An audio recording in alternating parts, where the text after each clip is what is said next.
Dada bu yoqqa nega keldik? 60 marta aytdim, amakini uyga mehmonga kelganmiz. Uyda aytgan gaplarim esingdami?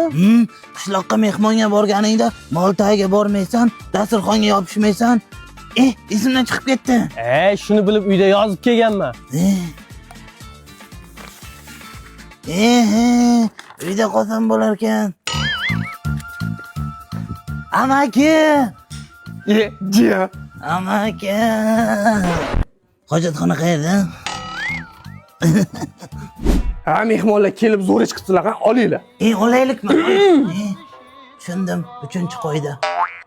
Qanaqa qo'yda? Anavi huquqdan tayyorlanyapti. Amaki, bitta narsa so'rasam bo'ladimi? Bu narsalar ko'rgazmaga qo'ymaganingizga to'g'rimi? Yo'q, yeyish uchun qo'yilgan. Ana, ko'rgazmaga qo'yilmagan ekan. O'zi qarindoshlarning uyida mehmon. Dada, 6-qo'ydan buzib qo'ydim.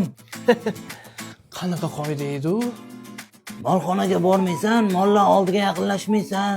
Xo'sh, O'zi men molxonaga bormoqchi emasdim. Molni sug'orish kerak ekan, keyin xo'p dedim. Mol keyin qochib ketdi. Orqasidan yugurdim. Mendan qo'rqib ariqqa sakradi. Siz ishni bilmaskan cho'kib o'ldi. yaxshi. Narsalarni yeb ketamiz. Dada, yana bir kun qolaylik.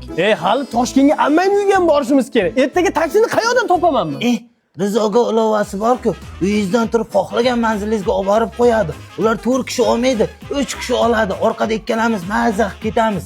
Narxlar oldindan kelishilgan, savdolashib o'tirmaysiz. Hamma viloyatdan Toshkentga, Toshkentdan hamma viloyatga qatnaydi ular. Pochta xizmati ham bor. Hozir zakaz qilib qo'ysam ertaga keladi. Zo'r ekan. Mayli, ertaga ketaveramiz. Kim nima bo'ldi? Jiyan, qo'ymoqqa beraman deb. Onangni emga kecha aytdim ketaylik deb. Og'riydi-ku.